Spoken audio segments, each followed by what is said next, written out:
Бишкекте кулагы укпаган сүйлөгөн жарандарды коркутуп акча талап кылып жүргөндөр кармалды. Алардан жабыркагандардын саны болжол менен 200дөн ашат. Бирок милиция кызматкерлерине болгону 3 адам арыз менен кайрылган.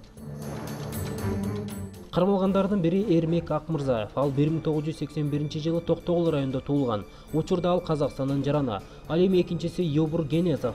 Ал 1958-жылы Кара-Балта шаарында туулган. Мурда да сот жообуна тартылган. Кылмышка шектелген 3-чү жаран Бакыт Исмаев изделүүдө. Үчөө тең азиздер жана дүлөйлөр коомунда каттоодо турушкан. Кыргызстанда 10 миңден ашык ошо азиз дүлөйлөр бар экен. Өздөрүнүн обществосу.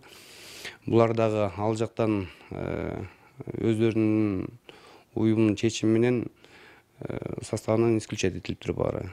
Булардын баары жердиги башынан баштап эле өздөрүнүн ошо инвалидтерди жана дудук дүлөйлөрдү азиздерден ушулардан акча талап кылчу экен.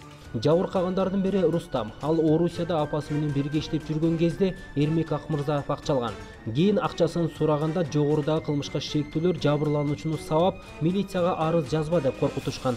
Акчамды алайын деп баштаганда алар уже менин келгенимди билип, бир күнү мени тиги колумду бурап, кыйнап, көзгө чаап, күч колдонушуп, анан Кара-Балтада Юбур деген тоже укпаган адамдын үйүнө алып барып мени камап коюшту.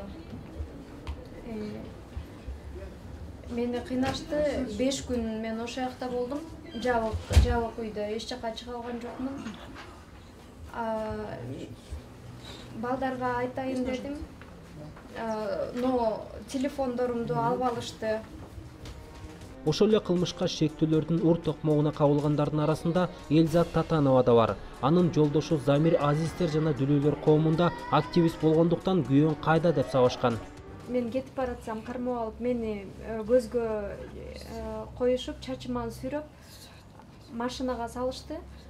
Мен ким экенин да билген жокмун. Даже көргөнгө да убактым болгон эмес. Машинага түшкөндөн кийин көрдүм, маска кийип турушуптур. Анан үйүм жакын эле болчу ошол жерде. Мен как раз жумуштан кийин үйгө кетип бараткан болчумун. Анан алар тиги Замир кана, мун күйөөс, мен күйөөм кана, Эмил кана деп ошолорду сурап, айтып кой деп, өлтүрөбүз деп угрожать этишти. Учурда кармалган 2 адам тергөө абагында. Кылмыш иши козголуп, иликтөө жүрүүдө. Эгерде ким бул сүрөттөгү адамдардан жабыркаса, милиция кызматкерлерине кайрылса болот.